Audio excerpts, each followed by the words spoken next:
We're live. It is Wednesday morning again, and it is time for the Going Broadway podcast. Alex and Cole with you as always. Cole, what's going on?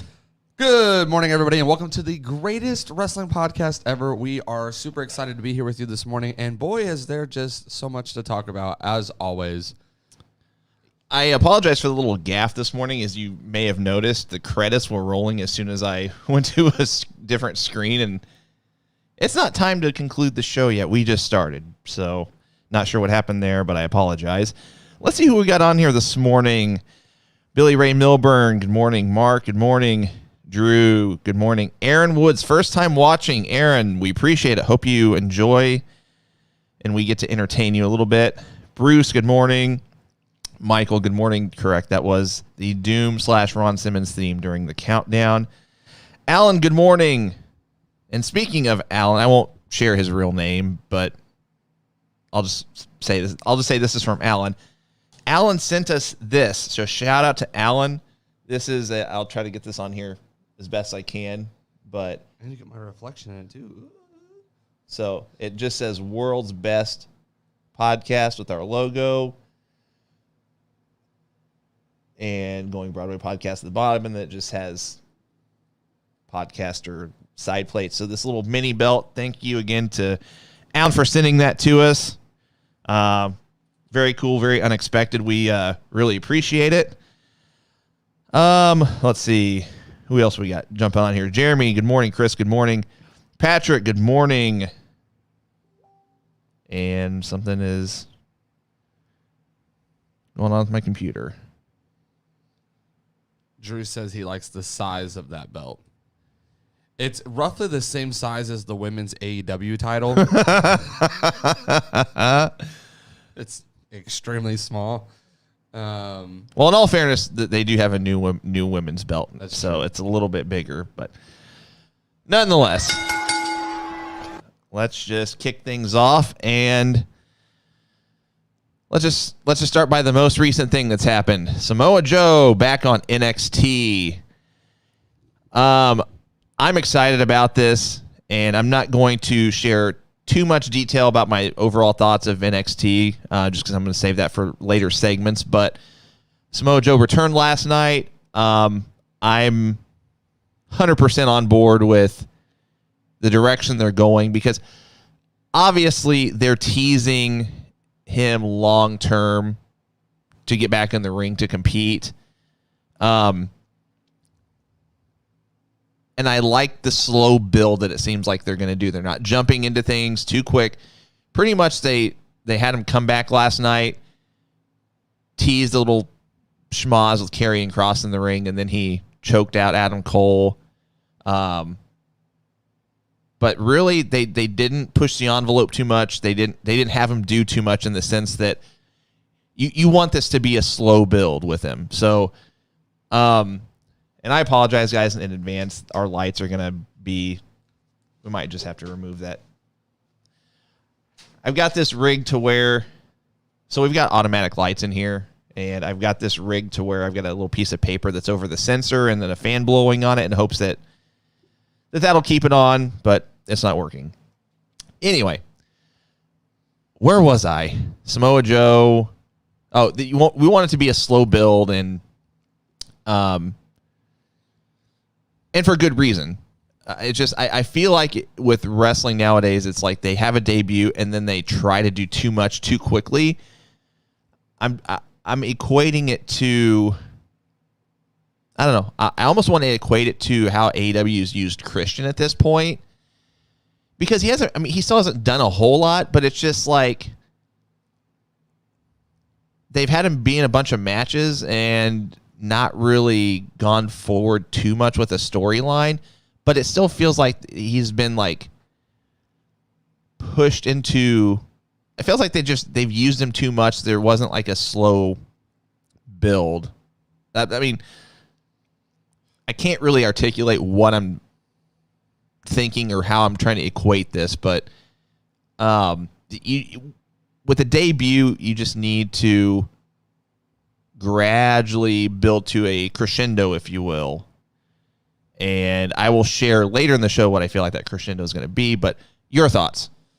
So this, I mean, I already would have told you last week before any of this had happened that NXT is the best thing out there right now. 100%. I no one's going to convince me different. This just like elevated them through the roof. All right. Like Samoa, and I said this while Samoa Joe was on commentary. I said it when he got released.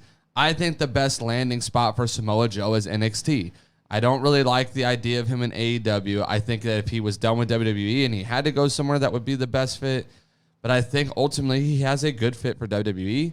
Triple H obviously loves this dude. All right. He went out of his way to sign Samoa Joe. He was one that brought Samoa Joe into the company. Samoa Joe's a 2-time NXT champion. Had a role on TV the entire time he was on the main roster. Never really was. Well, creative isn't really.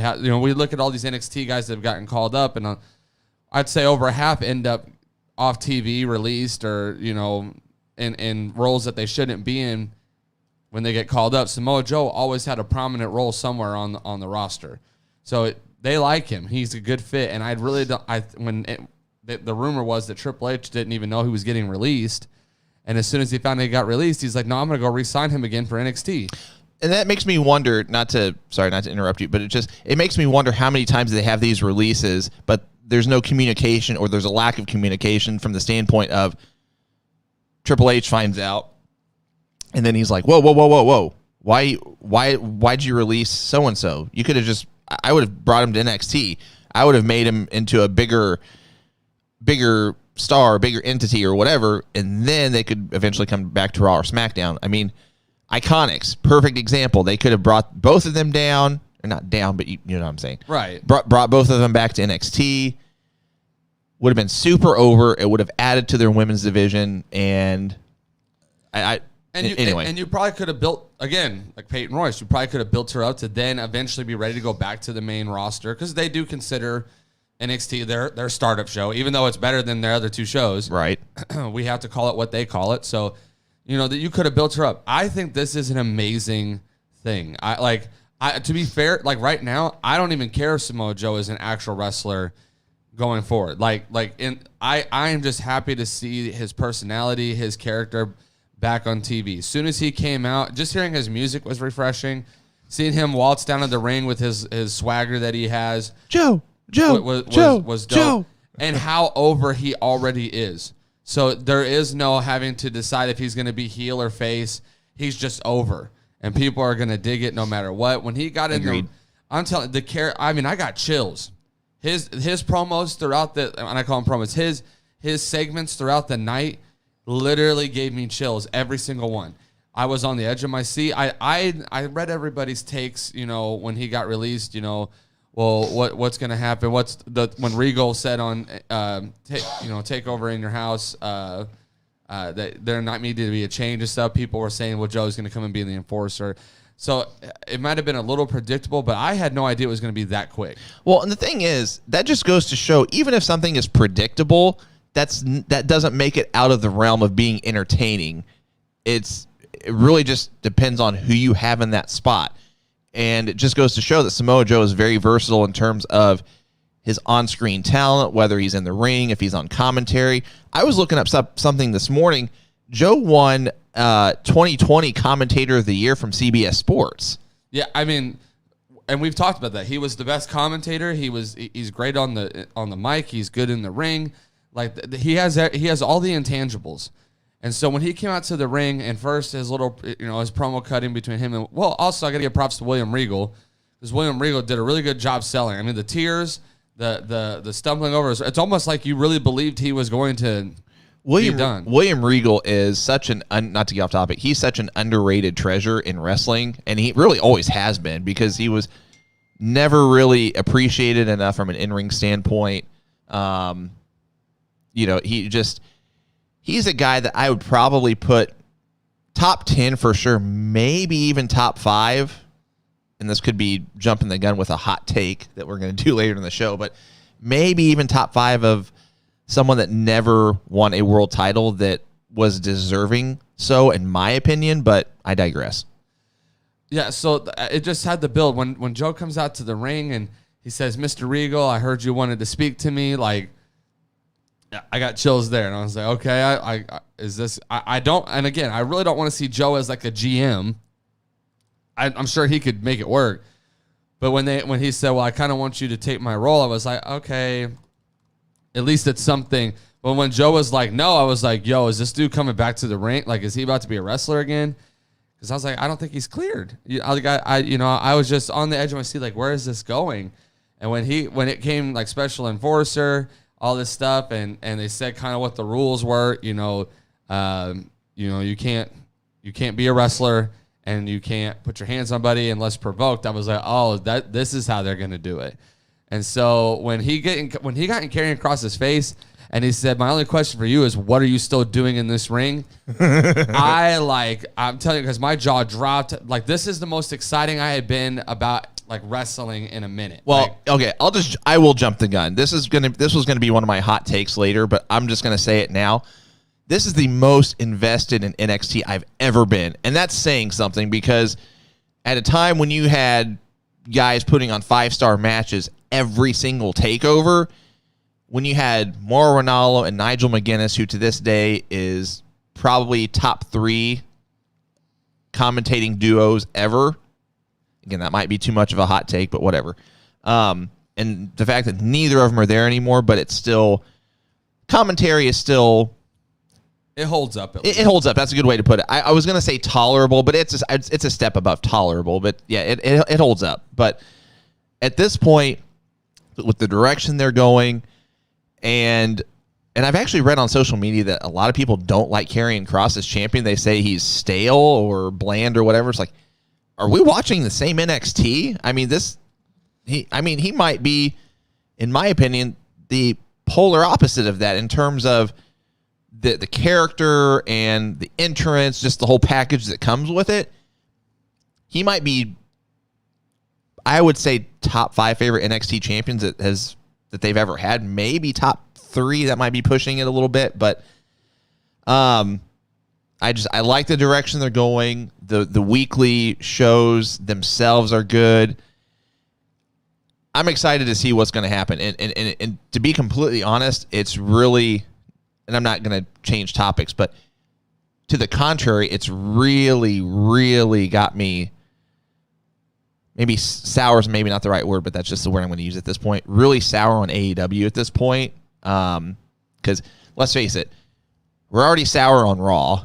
That's been a months long thing. But I don't know. AEW is going to really have to step up their game if they're going to keep the viewer entertained that also watches NXT. Because I mean, and this is what I'm saying. Like, again, back to Joe for just a moment. Then when he goes backstage and Kyle O'Reilly and Adam Cole are fighting, and Adam Cole kind of gives him a little nudge, and just the little body language, the whole kind of like looks at his jacket, rips his jacket off, and just grabs Adam Cole, like their top star. Yeah. All right, and I'm not mad about this because Adam Cole will recover from this embarrassment, but to just grab him, yank him, and just put him in the coquina clutch like that, put him down, and then when he said, and when he wakes up, you tell him Mr. Regal, and I was like, freaking Samoa Joe. Like, only Samoa Joe could do this. And, like, I was just impressed all night long. When they went to, even with the girls, obviously he's not going to manhandle a woman, on screen or anything. Like it wasn't his characters. But even just the little interaction of keeping Shotzi and Ember and Raquel and Dakota Kai separated, and, those little moments. And then the interview at the very end where he was like, you ready to do this for first of many nights to come and all this stuff. I was like, yo, this is going to be dope. Obviously, the hope is that at some point this guy can get back in the ring. Concussions are serious things. WWE takes very serious now, obviously due to past mistakes of not taking it very seriously with other wrestlers. Right. I think Joe is going to recover. He is at an age where he really needs to make sure that this is handled correctly so he can have longevity in the ring going forward. So I'm glad that they're not rushing him back to the ring or trying to force this thing to happen. But, this is a great start. And it really is a good buildup to have Joe eventually be the guy that, either ends Karrion Kross's run if the timing's right, or elevates NXT to the point that he's the guy that holds the belt for a while they build up some really good stars, whether that's LA Knight, Bronson Reed. Like, there's some really great talents that are sitting on the roster Cameron Grimes, who just aren't really ready yet, but they're going to be. And while they're still building themselves, Samoa Joe's the perfect guy, kind of like a Finn Balor.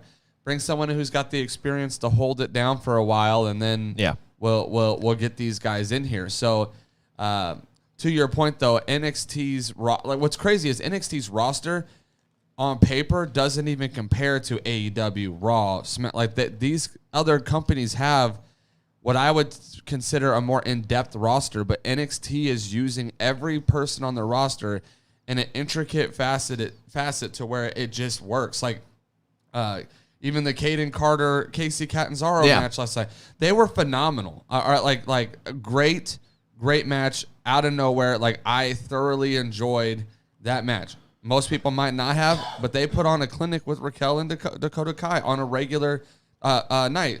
Kushida and Baxter, what was his name? Trey Baxter. What a match! Yeah. Like a guy that we don't even really know on NXT puts on this match. Now we're gonna see Kyle O'Reilly and Kushida. Like, they're being so smart as far as Karrion Kross goes. I don't know. He's not the same kind of champion that we're used to. Yeah, he's very structured. Calculated. We're used to kind of a hothead heel or a really over face. He's kind of like in the middle almost. He's kind of stuck in that middle ground of he's kind of playing a heel, but he's just a really good bad guy. And I think that's why, kind of attributing to Brian Griffin's comment, he is stale because we don't know who they are they vampires, etc. I think that's the intrigue, right? And Mark followed it up. Mark says he's intense. Exactly. And I respect everyone's opinion, including the opinions of everybody that watches our show. You're welcome to share your opinions. That doesn't mean we won't disagree with it. And Brian, I disagree 100%. I don't think he's stale.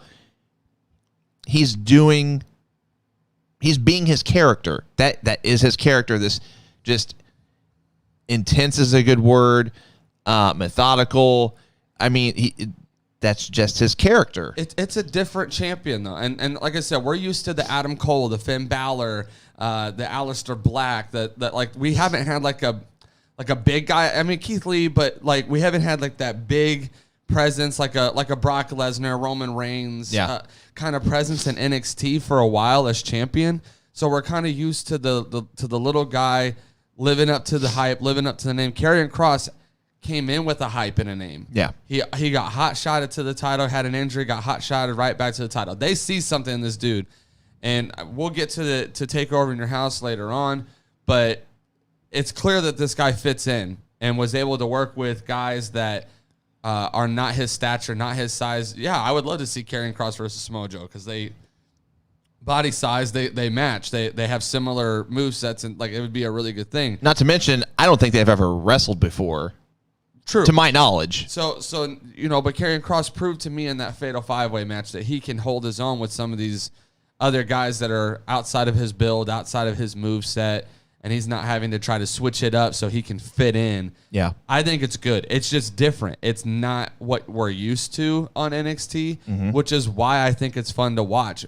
But him coming out last night and kind of going at Regal, even his promo cutting was good. He goes, I want to hear you say it. Say you're quitting. And when he hit his line, TikTok, I was like, that was a perfect way to segue your little catchphrase that doesn't always fit. His catchphrase doesn't fit in a lot of promo cutting scenarios with other people. So when he found a way to kind of make that TikTok fit, I was like, oh, you got something here. I'm just excited. NXT is headed in a really great direction. And we'll talk more about it as we go on, but I'm really excited, especially now that Joe's there. I think herein lies the problem of when you compare NXT to AEW. So you mentioned that NXT is utilizing everybody on the roster in storylines and doing a good job of it. They also compete well in the ring. NXT rarely has what you'd call a bad match. They have some average matches. They have a lot more above average matches. They have quite a few what I would call exceptional or excellent matches. Jumping over to AEW, we've said it before, their roster is huge. And I think that's part of the problem is that you've got Dynamite on, well, Wednesday nights usually or Friday nights lately. You're going to have another hour of programming on Friday nights. You've got AEW Dark on Tuesdays. I might be getting these backwards. So I think it's Dark on Tuesday nights and Elevation on Monday nights. Is that right? I think so.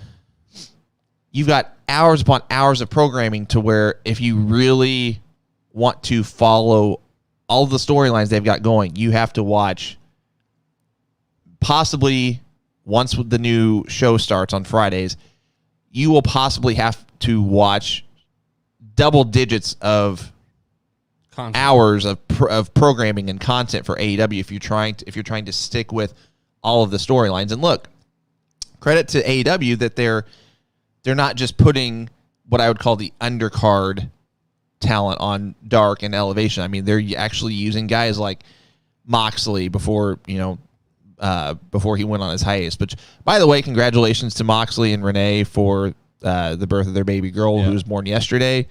But they're using Christian and Hardy, and it's like, that's fine. But contrasting with NXT, you know that, all I've got to do to stay up to date with all the content and storylines, et cetera, is 2 hours every Tuesday night, and I'm good. And their roster is not bloated. So, and even my thing with AEW is really this, and it's frustrating because it shouldn't be this way. Elevation intrigues me in no way. Like, I have no desire to watch Elevation. I know that the matches on that and Dark work towards records, but there's just no draw for me. There's nothing that makes me say, like, I want to watch Elevation. There's nothing that makes me say I want to watch AEW Dark. I'm a little intrigued by the Friday night programming. I'll check it out. I've watched an episode of Elevation. I watched an episode of Dark, and I was like, this is boring. It is. It's not intriguing to watch. There might be a match here or there that is good, or it might be nice to see someone wrestle a match that we don't typically get to see on air on a Dynamite. Mm-hmm. But for the most part, it has nothing for me on the show.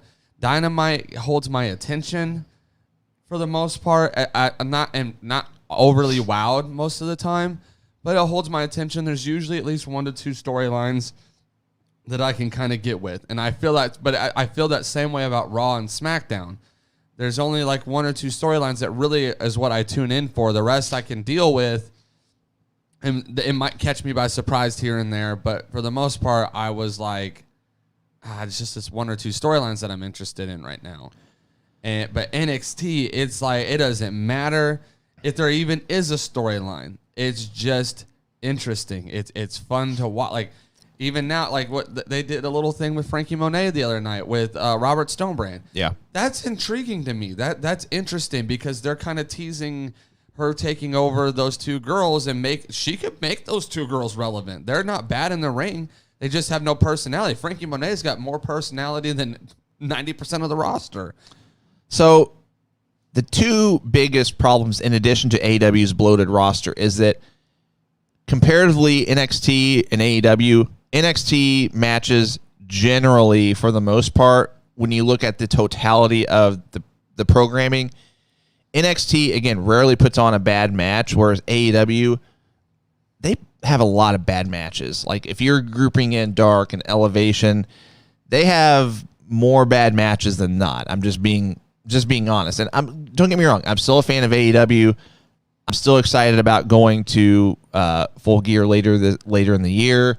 I've got a ticket to go to, I guess it'll be Rampage the night before, so I'm excited about that. Don't get me wrong, but the problem lies in the match quality as well as the fact that, credit to AEW, we generally will see everybody on their roster once a week, regardless, if you watch all of their programming, whereas NXT, maybe you don't see everybody every week, but you might see them every couple of weeks, and it just kind of leads to that intrigue of, let's say, one week, if someone's a fan of Frankie Monet, just to your example, if they didn't get to see her this week, okay, well, she wasn't on this week, but maybe I'll get to see her next week. Kind of, they let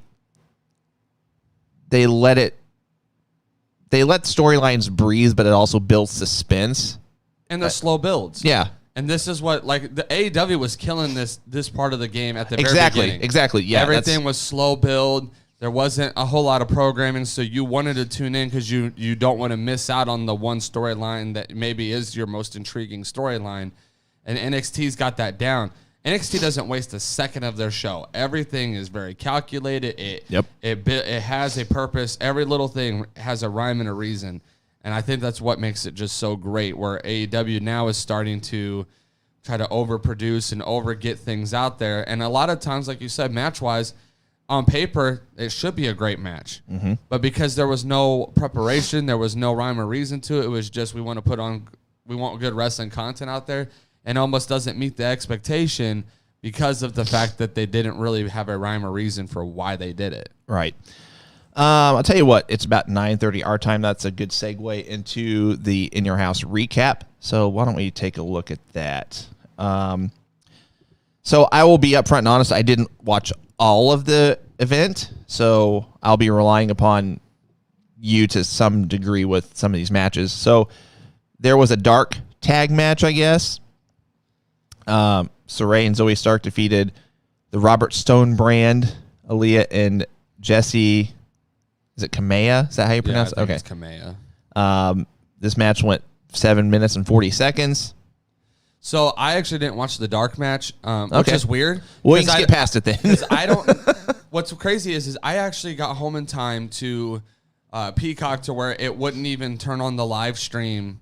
It just said this content will start soon.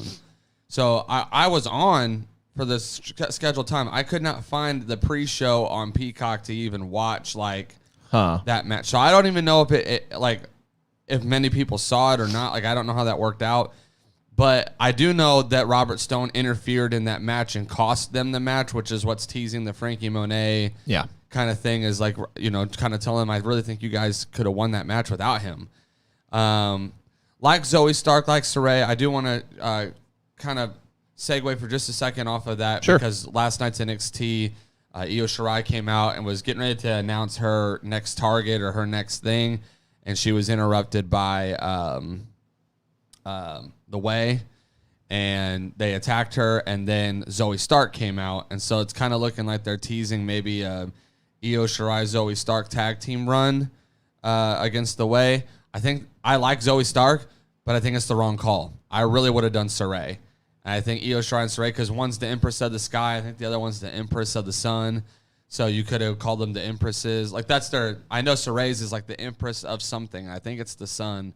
And Io's the Empress of the Sky. So you really could have created something really cool there. How many Empresses do we have now in WWE NXT? We got the Empress of Tomorrow, Asuka. Right. Io's the Empress, right?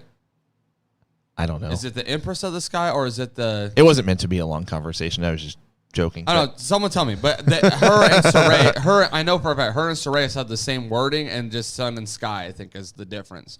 And I would have called them like that team. And there's some unique things they could have done with Xia Li and Mei Ying, too. Like, there's just a lot of cultural things they could have done that would have been cool. But I wanted to touch on that for just a second, because that is all kind of leading out of that one little dark match even. Gotcha. So the Genius of the Sky. Thank you. Okay. The first match on the main card is we had Bronson Reed and MSK retaining their winner-take-all six-man tag match for the NXT North American and NXT Tag Team Championships over Legado del Fantasma. This match went 13 minutes and 40 seconds. I got to catch some of it, and what I saw looked pretty good, but, I mean, with any match that MSK is in, I feel like it's going to be a good match. MSK is slowly becoming the tag team of the company. I mean, like, not even just NXT. Like, they really are. Just about everything they do is great. Like, I have not seen a match yet where I felt like they underperformed. We both kind of figured this would be a pretty safe match as far as outcome. Mm-hmm. But this was a great match. Great opening match to start with. I felt like looking at the card, this was the best match to start off with. I did like the order of the card. I really enjoyed this match. I would say that I think they're really missing a great opportunity for Legado del Fantasma to have a powerful faction with belts, with gold around them. So I am kind of actually hopeful that it sounds like at a Great American Bash, it's going to be Escobar versus Bronson Reed on one-on-one. I wouldn't mind seeing Escobar go over on that. Not that I'm against Bronson Reed, but I just really like this faction. I really like what they do. They have some talent. And when MSK, it's time to kind of transition them, whether they go up to the main roster or it's just time to get the belts off of them. Mm-hmm. I'm really a fan of Legado del Fantasma.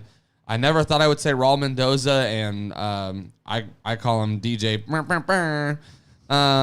But Joaquin Phoenix, whatever his name is on NXT, like I'm a fan of what they're doing. So I really hope that changes for them. But this was a great match.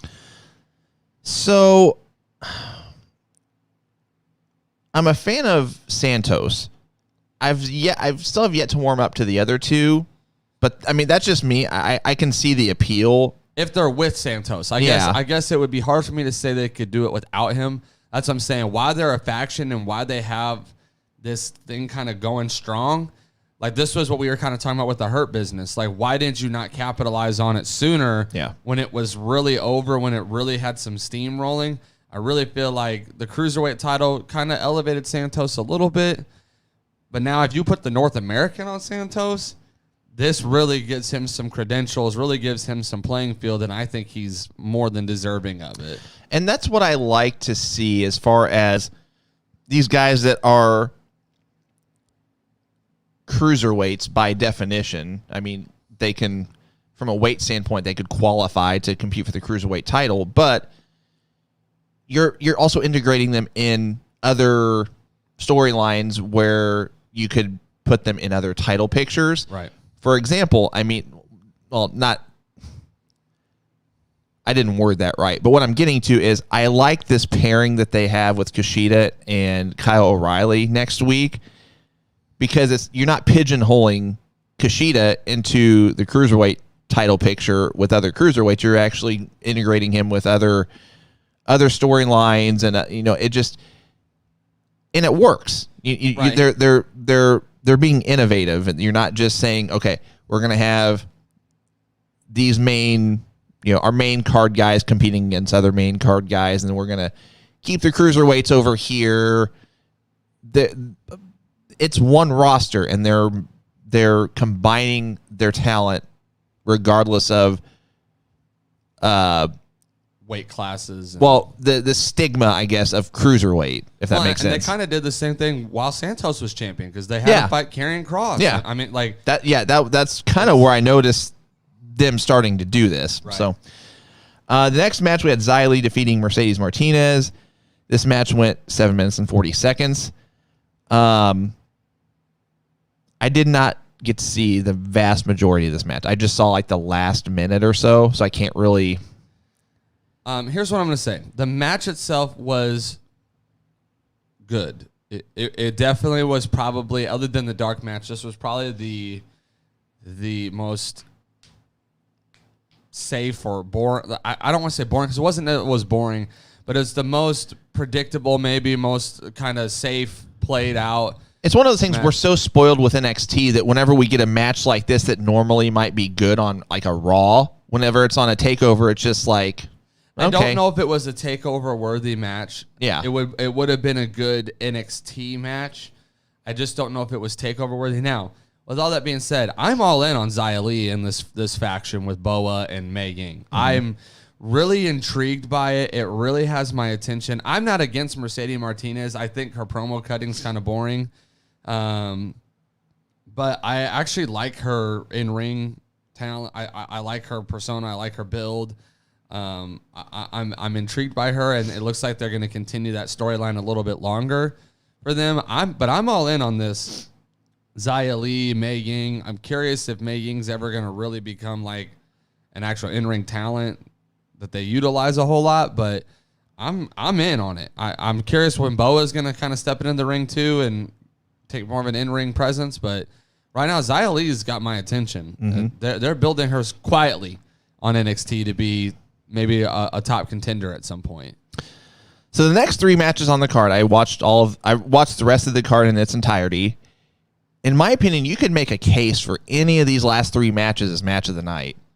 2 for sure. There's one that I definitely would have put it in third place behind the other 2, but it was really good. So next match, LA Knight defeats Cameron Grimes in the ladder match for the vacant $1 million title. I like how they say it's vacant, but anyway.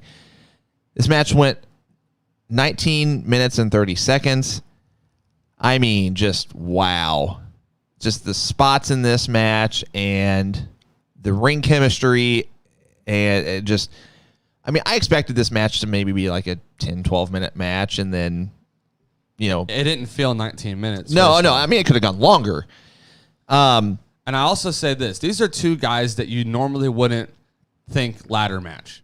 All right? Like, we typically, when we hear ladder match, we want the Kofi Kingstons. Yeah. We want the Jeff Hardys. We want the guys who are going to really jump off and do some crazy stunts and all that stuff, because for some reason, that's what we like with ladder matches. Yeah. These guys don't really fit that mold, and yet had probably one of the most entertaining ladder matches I've seen in a while. Mm-hmm. I don't want to say it's like my top 5, but it was an entertaining ladder match because they found spots and things to do that fit them. And I think that that's what's key about this match is that they made a ladder match centered around them. Yeah. They didn't try to do what ladder matches call for. They did what they would call for in a ladder match. And so I really enjoyed it. This would be one of the 2 matches that I really feel like you could make a huge case for match of the night. Mm-hmm. I just thoroughly enjoyed it. I'm in agreement with the winner. I think this elevates LA Knight. This elevates his character. And, of course, what we saw in NXT last night just further makes him a heel, and it further makes Cameron Grimes a face. And I felt like even in the loss, this builds Cameron Grimes as well. It really helps everybody. Which credit to Ted DiBiase, because really he's the one that he just elevated 2 stars just by being there. Yeah, and taking a punch and a kick, while in the process. But and the $1 million belt, like we know it doesn't really hold a whole lot of prestige in the company, but it's still. It's kind of like the King of the Ring thing, except it's not boring. Yeah. The King of the Ring thing got boring really quick because they didn't build off of it. This $1 million thing is really going to build LA Knight. I just know it is, and I'm super pumped about it. I really, really enjoyed this match. Next match, Raquel Gonzalez retains the NXT Women's Championship over Ember Moon. This match went 12 minutes and 40 seconds. I kind of feel like I'm in the minority in that, I mean, people on social media were very back and forth on this match, mostly on the side of underwhelmed by it. I actually enjoyed it. And I don't know what I saw or didn't see that other people on social media saw, but I actually really enjoyed this match. And I don't know if it's because my expectations weren't as high, but I agree with the winner. I liked their just the overall, what's the word? Just how the match was structured. You got Shotzi involved with Dakota and their little schmaz, and then again, Raquel getting the win with her little chokeslam, powerbomb move, whatever. And I thought it was good. So this would be the match that I said would probably fall third for me. Mainly because I don't think this is the last one. I think this was a good build-up match for something to come. In my opinion, I think it would be a really interesting storyline if they were to find a way to make a fatal 4-way match for the belt out of this. I thought the same thing. And go Raquel Gonzalez, Dakota Kai, Shotzi, Ember, and actually have Raquel...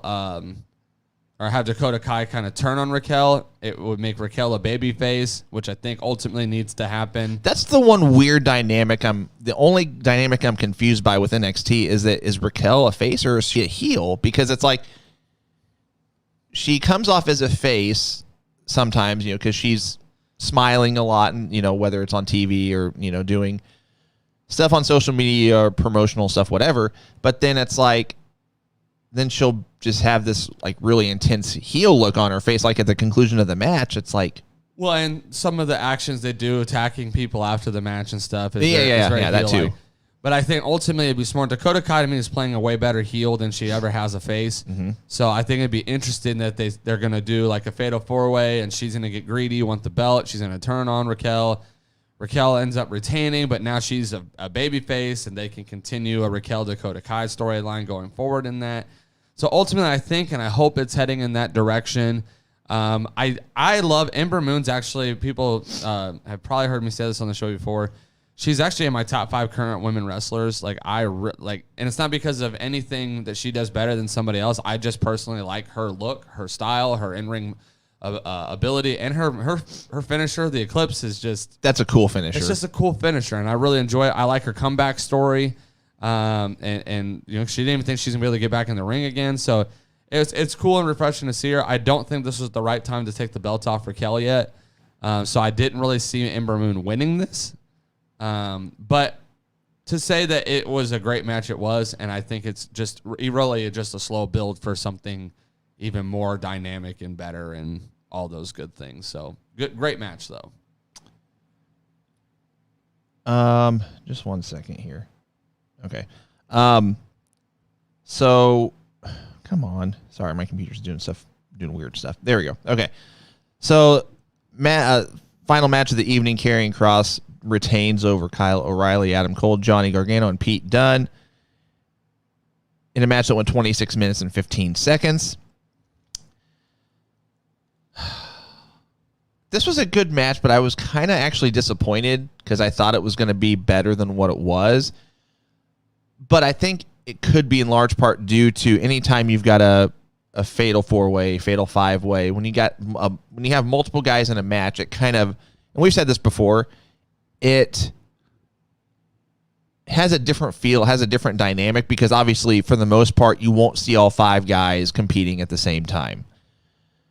Whereas in a War Games style type match, you generally have a wider view of both rings. And I don't know. Maybe that's what ruined it for me. I can't put my finger on it. It was still good nonetheless, but I expected to be this just to be runaway match of the night.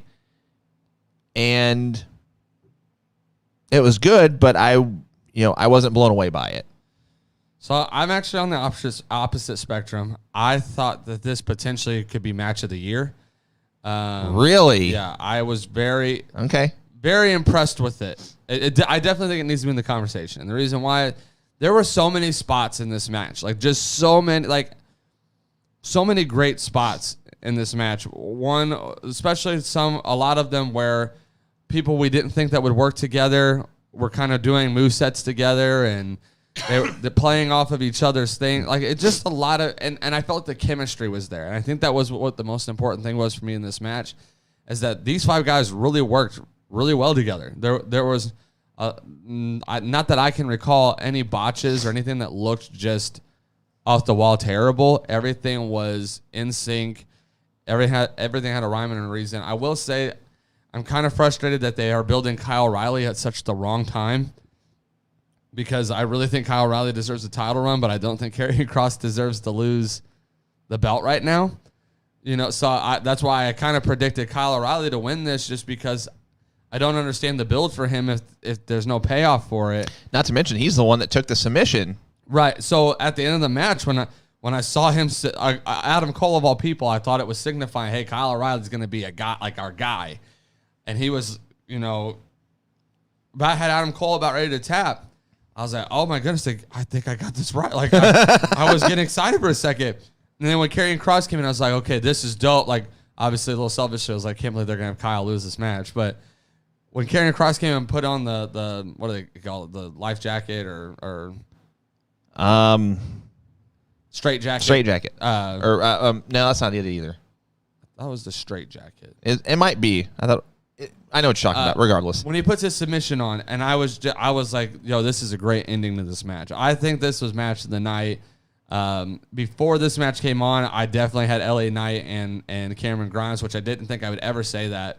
I would have actually been more inclined to think that the MSK Bronson Reed match initially would have been my sleeper match of the night, but it was definitely LA Knight and Cameron Grimes.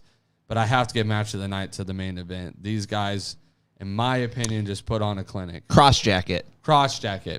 I knew it was a jacket. I knew it was some kind of. I knew you were close, but I'm just like, that doesn't quite sound right. I think it's cross jacket here. I want to say in the independent scene it was called the straight jacket. It might have been. Okay, so your match of the night was the 5-way match. Yeah. My match of the night barely is actually going to be the ladder match. Just barely. And again, I think it's because of my preference of just one-on-one matches, or maybe the occasional triple threat matches are okay, but it's like when you've got 5 guys, all of them doing their own thing, some of them out of the ring, some of them, up on the stage where you have other guys still in the ring, and it just, because I'm not seeing everything, maybe it's just a mental thing for me. I'm not really sure, but it's just kind of not ruins it, but it just, because knowing in the back of my mind, well, what are the other guys doing right now? Like, because they could be putting on a better wrestling clinic off camera than what I'm seeing, if that makes sense. So, yeah, just barely. That's my match of the night. But I mean, the 5-way match is still a very, very close second. I mean, I went back and forth as far as deciding which one, but I went with the ladder match. So, final grade of the pay-per-view, what would you give this one? I think I'm sitting closer to like a B+, just because, one, it was a small card. Only 5 minutes, and I know NXT is kind of typical to do just, the 4 to 5 match, kind of card. I felt like there was a couple more matches that deserved to be on this card, or they could have done it a better dark match maybe. Like, there were other storylines obviously that could have been. It's really weird not seeing Ciampa on a takeover. Ciampa and Thatcher against Grizzled veterans. Yeah. I know that their tornado tag match last night was really good, and I think they could have actually bumped that up to the takeover card and continue their storyline into Great American Bash. So that's definitely one that sticks out to me. I'm trying to think off the top of my head.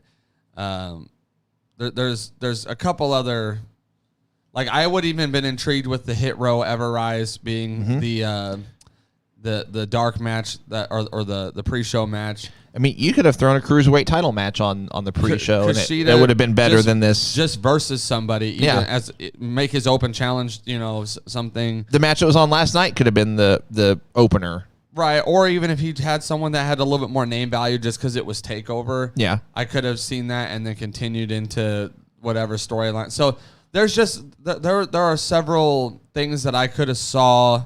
I'm having a brain lapse right now. Whatever happened to Leon Ruff?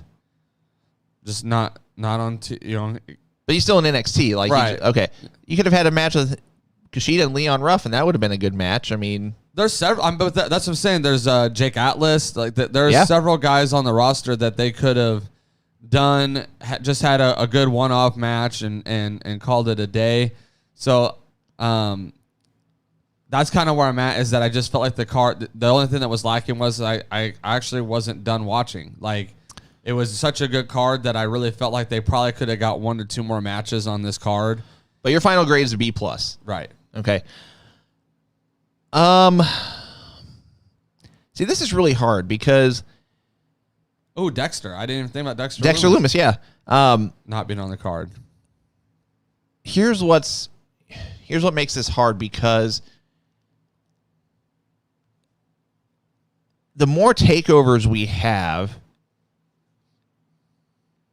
how can I phrase this? We've got such a weighted scale when it comes to takeovers that, like Mark says, whole pay-per-view A+.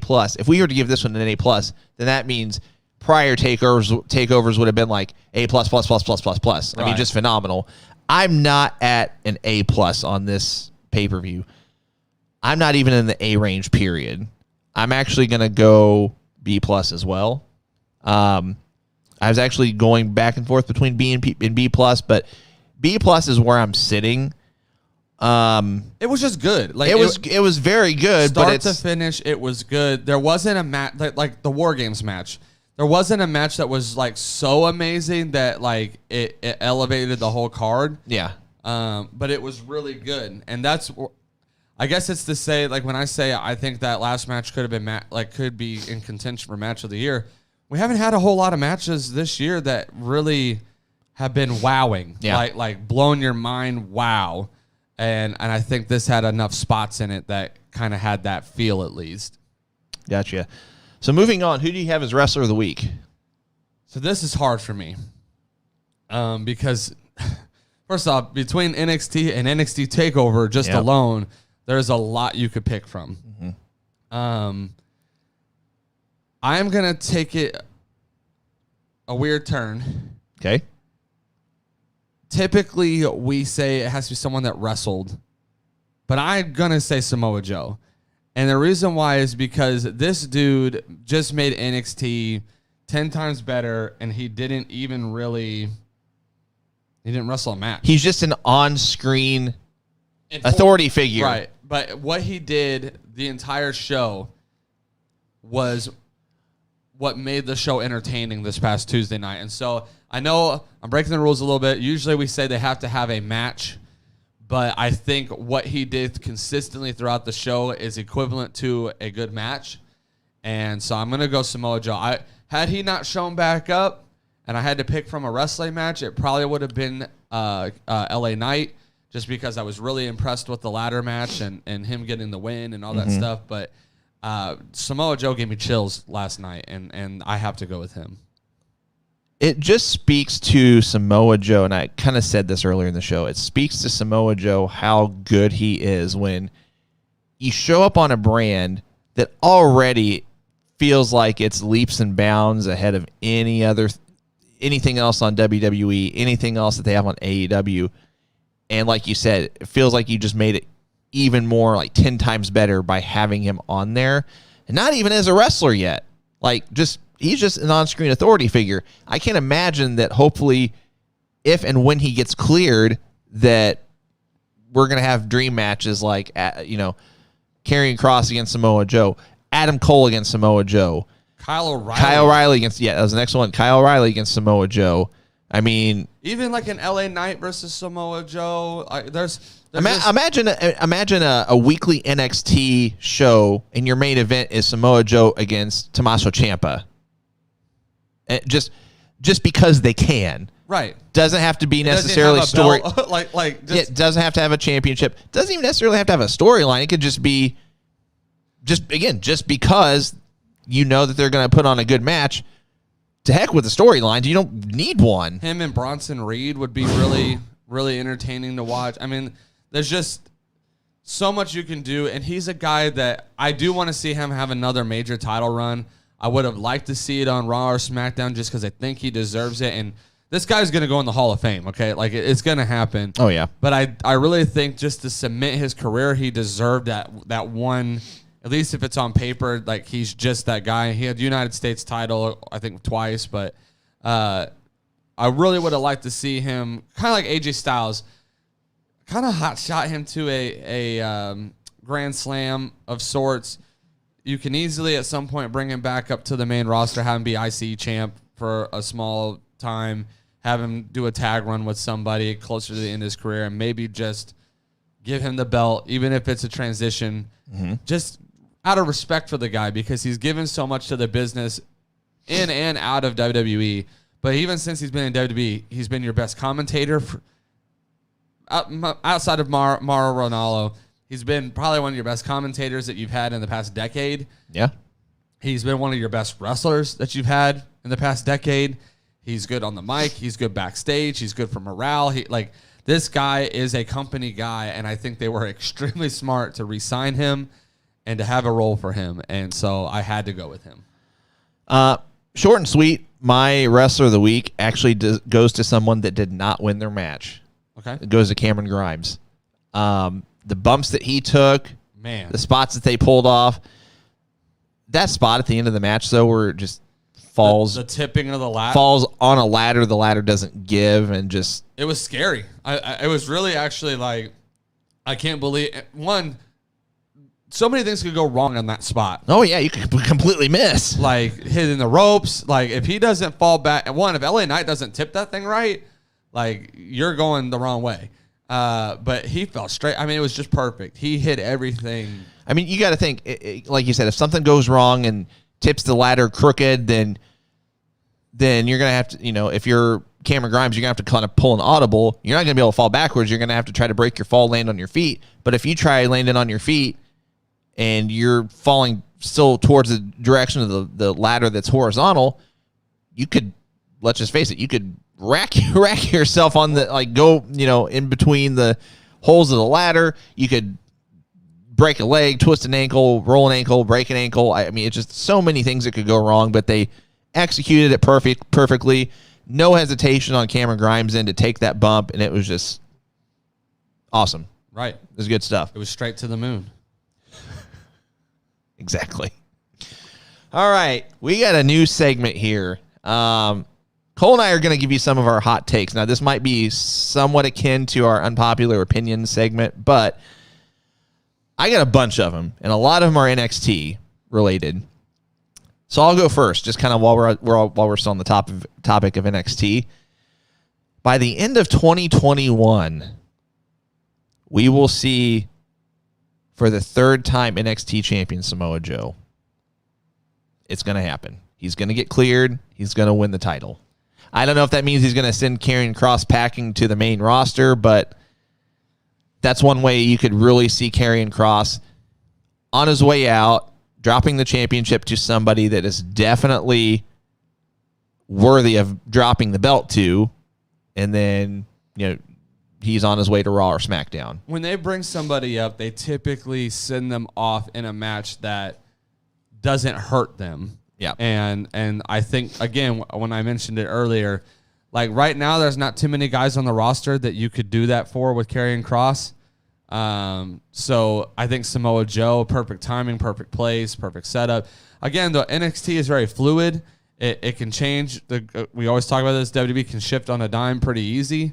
So, there could be situations where Joe may not be cleared in time to be the guy that dethrones Karrion Kross, but doesn't mean he doesn't play a role in it. Doesn't mean that there's not, different scenarios and things.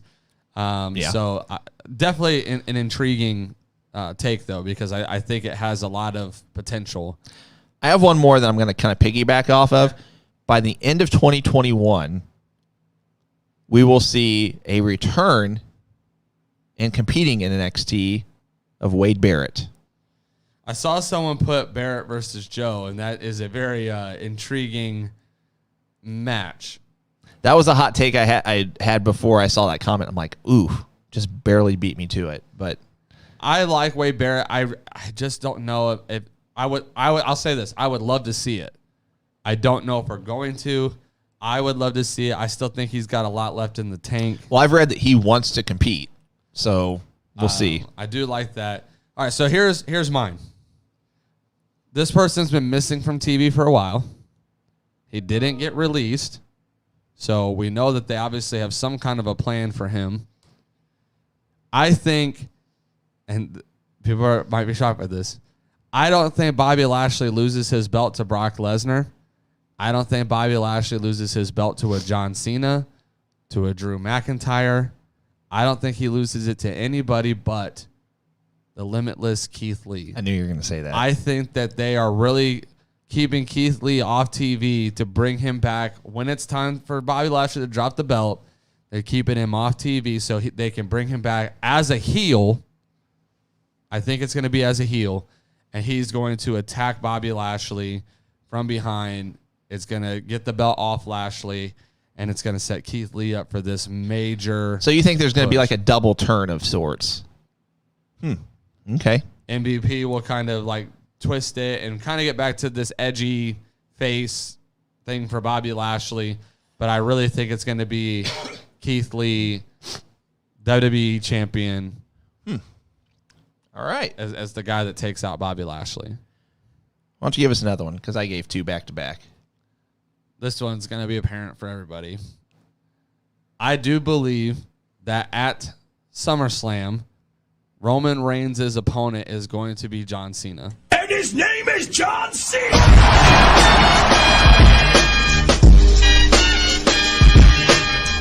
I was kind of hoping you would just let it breathe and then let me play it, but that's all right. The reason why I say this is it's already been confirmed that he's going to be on SummerSlam in some form or capacity. He's talked about an in-ring return in this time, and he also talked about even going heel. Well, right now, both main champions are heel. Mm-hmm. So I don't know how that's going to work out necessarily, but this is not a passing of the torch. First off, no one wants to see John Cena versus Bobby Lashley. All right, like that's not an intriguing match. John Cena versus Roman Reigns has a lot of intrigue. Even though it's been done, he did the passing of the torch the last time. Even though I think John Cena got the win in that match.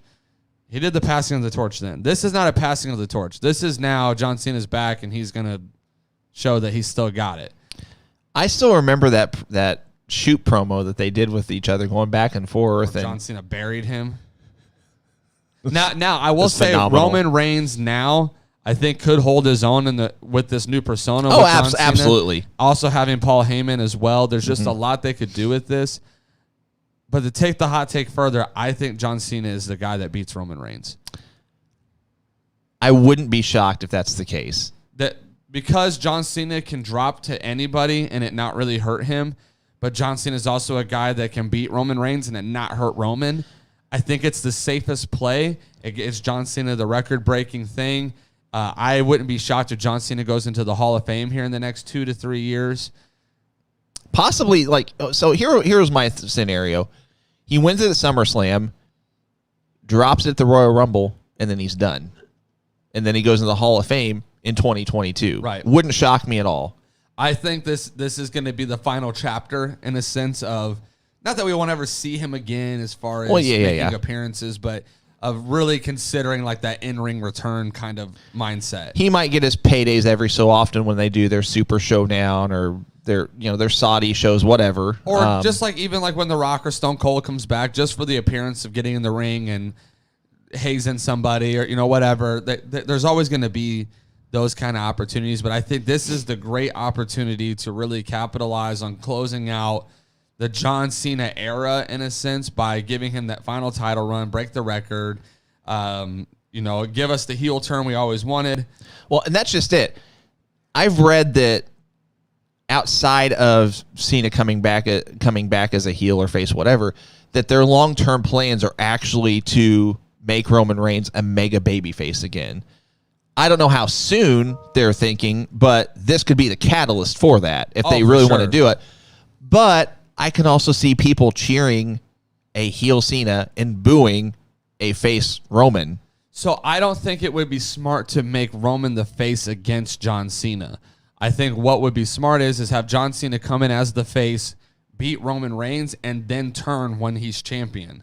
Which would make sense. Where when he comes out and turns on the crowd and starts doing heel-like things, take Roman off TV for a little while or kind of get him off TV a little bit, and then bring back this Samoan faction that they're building as a heel, bring him back as a face whenever someone has dethroned John Cena, and let Roman be the guy that beats whoever's champion after John Cena. Because, again, John Cena can drop to anybody. Maybe John Cena drops to Big E, and you get John Cena as a heel, and you put over Big E. Big E shouldn't have a very long title run. I like him. I think he deserves one, but maybe that's the time. Kevin Owens, there's guys that you can transition into those roles. Maybe it's a call-up of Adam Cole. Like, there's going to be somebody that John Cena is going to say, you know what, let's give the nod to him, have him go over, whatever. But I think, in my opinion, this is going to be the best way to get the belt off Roman in a safe way without hurting his character, without hurting his gimmick, what he's built together here. And it also gives us what needs to happen. So two quick things. Rusty is spitting some hate messages for you, some fighting words. Where at? Where am I missing it? Rusty says he also wants to promote his crappy movie. What movie? I don't know. That's like Fast 9 is going to be really good, I think. But the other thing I was going to say is I'm going to retract my 2022 Hall of Fame induction for Cena because after reading Steven's comment, I forgot that 2022 WrestleMania is going to be in Texas. So it would make sense that Undertaker would actually go into the Hall of Fame this upcoming year. It's probably you're not gonna have Taker and Cena go in the same year. No, Cena will probably be Vegas. See, I thought they were reversed. I thought, and I had to look it up. It's correct, but I thought 2022 was going to be in California, and then 2023 was in Texas. I got them reversed, which would make sense because I think that would be kind of hot-shotting Cena right after if he gets a belt, one more time. It would be hot-shotting him really quick. But they did that with Flair as far as the retirement match and things like that. So wouldn't be the first time, but I think that's smart though. Yeah, I think Taker will go in as the highlight guy this year. Oh, for sure. Yeah. Cena in Vegas. I just had him backwards in my head. So anyway, I'm going to switch gears a little bit with my hot take.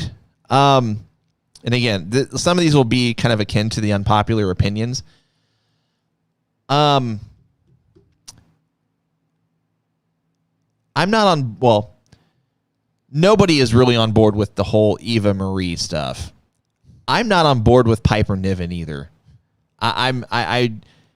People on social media just rave about her and just think she's awesome and is good in the ring and this and that. I'm just like, no, sorry. Like I don't see it. I've never seen it. I'll say right away, has nothing to do with body type. Not even going to go down that rabbit hole. We've said it before. Nia Jax is the same build. Has nothing to do with that. No issue with it. Although I will say she needs different attire, in my opinion. That's a whole different thing. But not on board with Piper Niven. Not on board with Eva Marie. I hope this whole thing just dies a quick death and it's just completely taken off TV. All of it.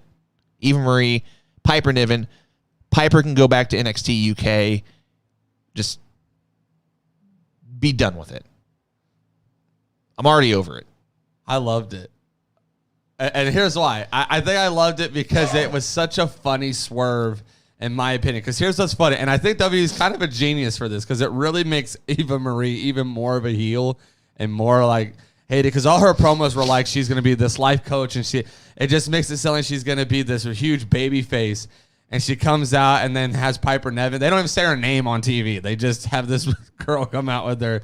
She fights the match. She gets put over. They don't know what to call her. And then Eva Marie says, and the winner is Eva Marie. And she gets the win off of somebody else wrestling for her. I was like, this is genius because everyone was talking about how Eva Marie's trash in the ring and she's not good and all this stuff. She didn't even get in the ring and she got a W. Like, I think it was such a smart little swerve on WWE's part to kind of haze the crowd in a sense, haze the fan base. Like, you guys were hating on her, and here's how we got you, because now you're going to hate her because she can't. I thought it was smart. I'm hoping that when we actually see her in the ring, she's made extreme progress and all that stuff. If not, I hope that this is a way to transfer her into more of a valet-type role, because I think she would be really good at that. And if she's bringing up unknown talent, this might be like where they shot that Parker Bordeaux guy who's got the Brock Lesnar build, and she starts bringing in these no-name talents and taking all the credit for it pretty much. That could be an interesting storyline. But I don't hope it dies off. I hope that it has a really interesting transition. I hope that they find a way to make it work, because I had the same feelings about Zelina Vega when they brought up Austin Theory and Angel Garza, and then it actually turned into some cool stuff for a minute until creative ruined it. That's a fair point. I think if creative can get this right, which they're like 1 out of 12 usually on these situations, this could be very intriguing where she actually could elevate a Piper Niven. She could elevate a Parker Bordeaux if they were to decide to go that route, because I've read rumors that she was supposed to be his valet and all these different things. So that would have made more sense, but I'm intrigued, I'll say that, especially with her little gimmick kind of being this life coach type thing that she's teased. Yeah.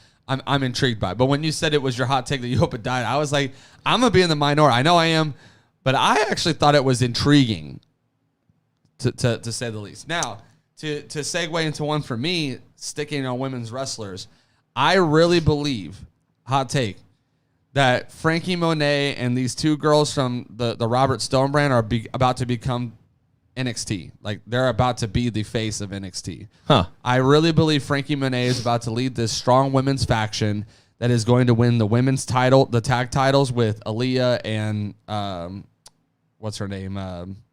Eventually I'll know her name because they're going to be a big, intricate part of NXT. You said her name earlier. What's her name? You know who I'm talking about.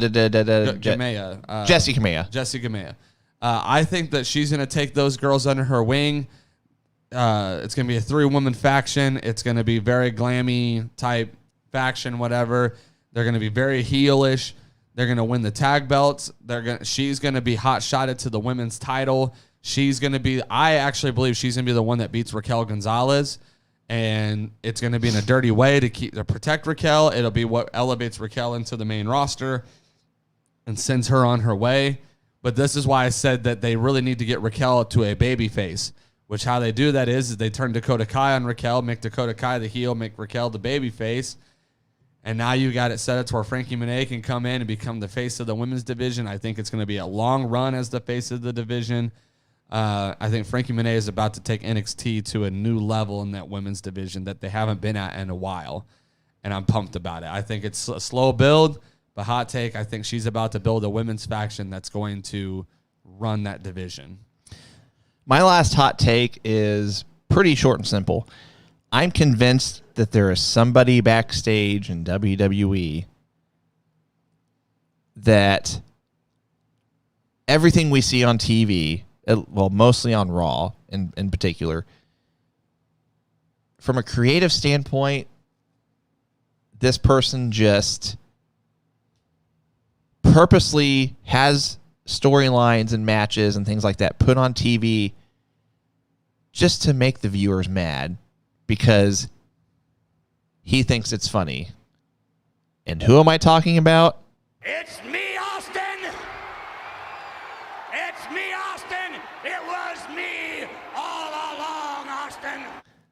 I feel like Vince McMahon just puts stuff on TV just to make his viewers mad because he gets enjoyment out of that.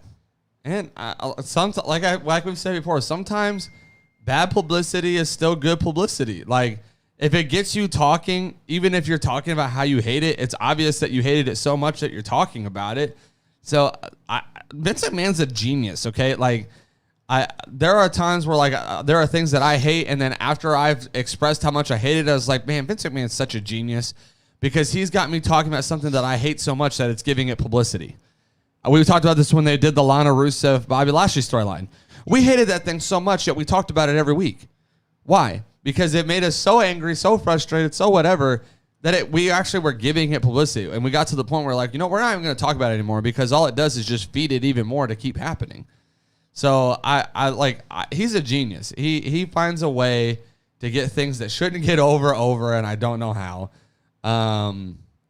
But I agree. I think there are some storylines, some things that they do that I'm just kind of like, I don't even know whose idea this was, but it was terrible. Right. Promotional consideration paid for by the following. Guys, this is the point in the show where I remind you that we are across all social media platforms. We're live every Wednesday at 10 a.m. Eastern, 9 a.m. Central on our Facebook page, our YouTube channel, and our Twitter page as well. Our social media platforms are scrolling across the bottom of your screen right now as we speak. I'm going to wait until it gets back to the beginning. There it is. So we are on Facebook at facebook.com/Going Broadway Podcast. Please hit the notifications button so you're alerted when we go live on Facebook.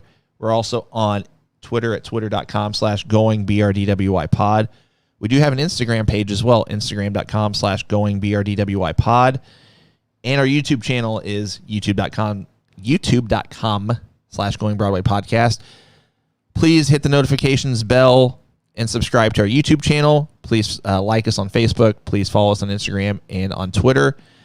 Help us get to 5,000 Facebook likes. We're still going to do that 3 free belt giveaway once we get there. I think we're at like 4,700, something like that. So we're getting there. We're very close. But also help us to get to 1,000 followers on Instagram and 1,000 subscribers on our YouTube channel. So again, Facebook.com YouTube.com/Going Broadway Podcast. Please like us on Facebook.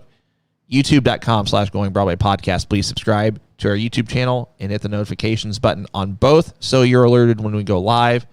Twitter.com/Going BRDWI Pod. Instagram.com/Going BRDWI Pod. Please follow us on Instagram and Twitter. We do have a Patreon page as well. If you'd consider becoming one of our monthly patrons, we would sincerely appreciate it.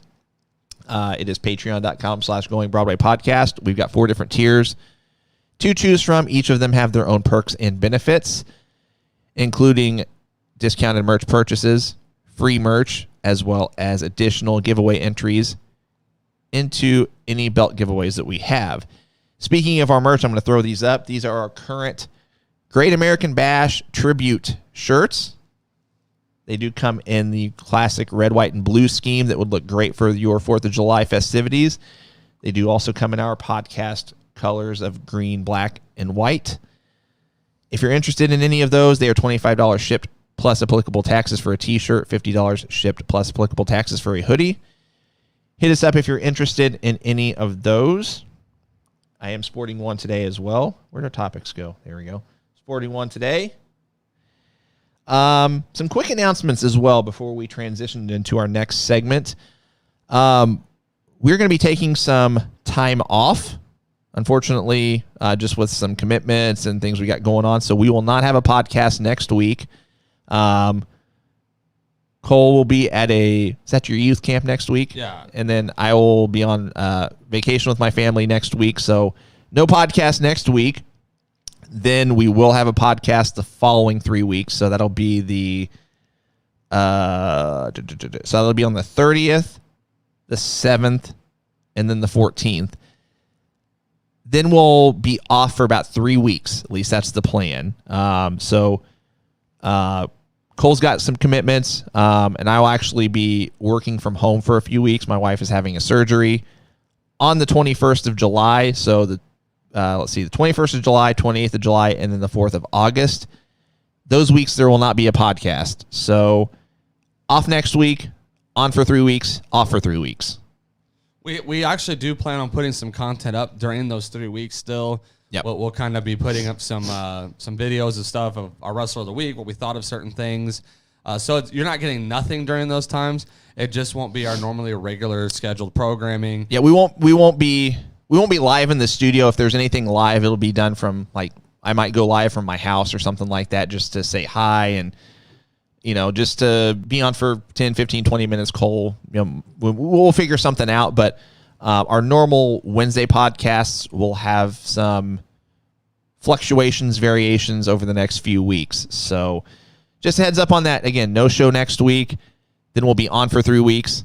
Then off for 3 weeks. Then we'll be back. I think the plan is the second week of August. So that would be the 11th is when we plan on being back. So, and that'll be just in time for, I think that'll be just about in time for SummerSlam, because that's the 21st. Okay. So we would have the 11th, our show on the 11th, then the podcast on the 18th would be our predictions for SummerSlam. So,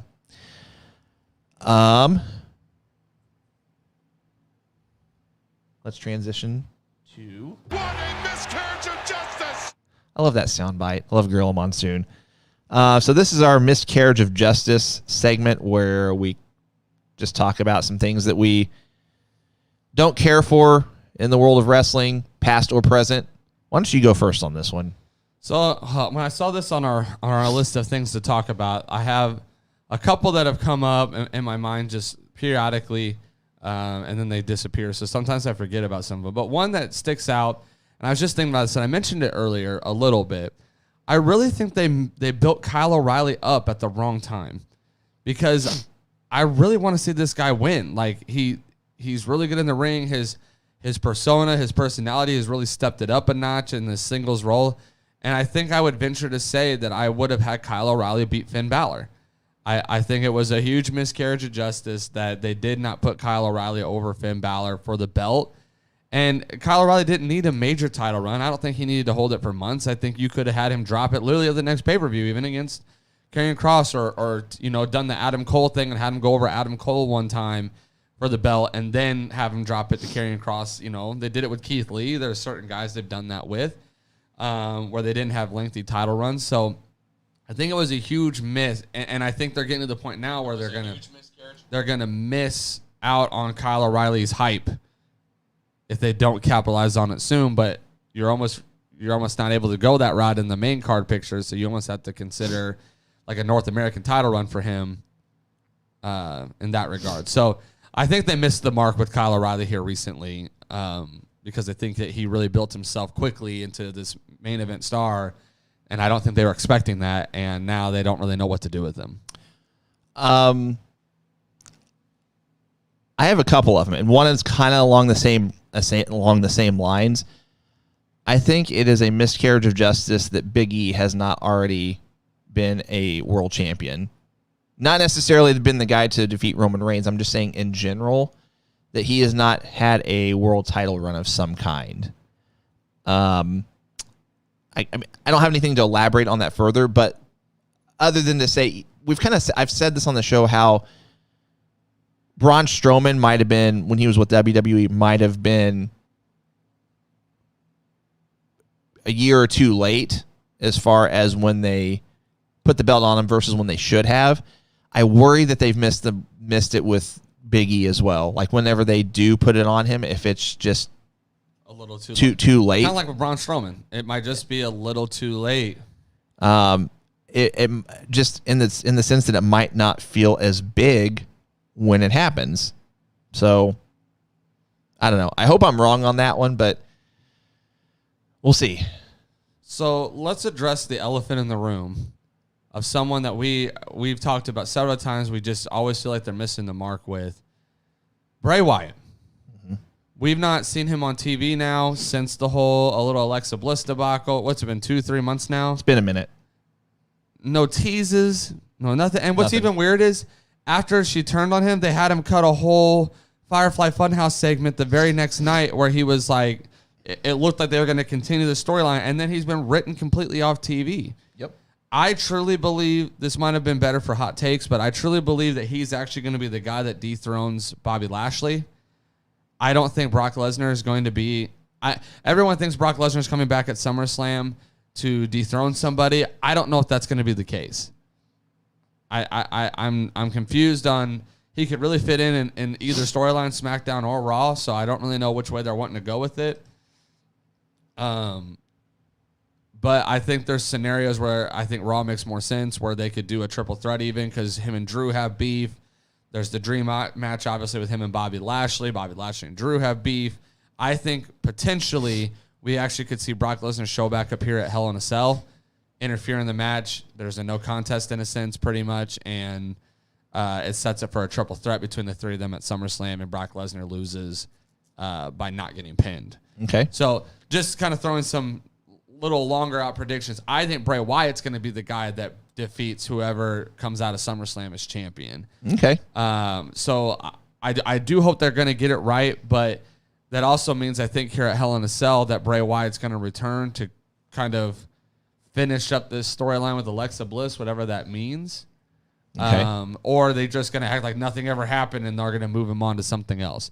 But I think it's a huge miscarriage of justice, first and foremost, that they've written him off TV in general, that they've kind of just crapped his character to nothing. Yeah. Made him very beatable, in a sense, by Alexa doing what they did with Alexa Bliss.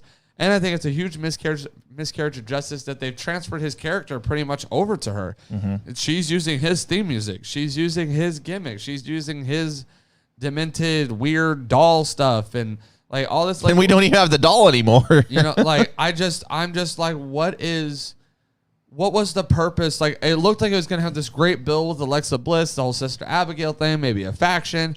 And then it's like you 180'd us, and it was a really bad 180. It just, we've had no payoff out of it. Maybe they're leading Alexa Bliss up to a title run, but at this point, I'm kind of like, without a Bray Wyatt involved, I don't really want to see it. So I'm confused. I'm over it. And the Alexa Bliss stuff, I will say the little segment with Shayna Baszler last week was good. It was the best thing that's come out of the Alexa Bliss thing thus far, was the little attack. And Shayna Baszler, that's the best acting I've ever seen her do. She's not really good on the promos. It still wasn't good anyway, but nonetheless. But it was the best thing I've seen come out of Alexa Bliss being in this character. So I was like kind of hopeful for a minute, but then this week it didn't really. Again, it kind of went right back to So extremely disappointed. I agree. I feel like we're unintentionally having nice little segues because what you said kind of perfectly segues into the other miscarriage of justice I have. One word: Raw. Raw is a miscarriage of justice and has been for quite some time. I mean, just aside from, and I talked to one of our listeners earlier this week, aside from RK Bro, which that in of itself, I'm kind of contradicting myself. We've talked about how we don't like mishmash tag teams just thrown together, but not only have they made it work, in my opinion, it's probably the most entertaining part of Raw. Not that it has a lot to compete with, nonetheless. Besides that, besides whenever AJ Styles has a match, because I mean, I like AJ Styles in the ring. It's really hard for AJ Styles to have a bad match. He's on the wrong show, though. Yeah, I agree. I think he needs to be on SmackDown. Technically, he's on the right show. They're using him wrong on that show because he should be elevating Raw to where it isn't such a miscarriage of justice. But yeah, I mean, I could think of more miscarriages of justice, but those are the two I had. Did you have any more? I mean, for time's sake, we're just kind of expounding a little bit on yours. It's insane to me that they have so many people on their roster on Raw, and yet they're just stuck on the same storylines that they've been on for months ago. I mean, we still have Charlotte, Rhea, and Asuka like in these storylines. Now, I like the usage of Nikki Cross.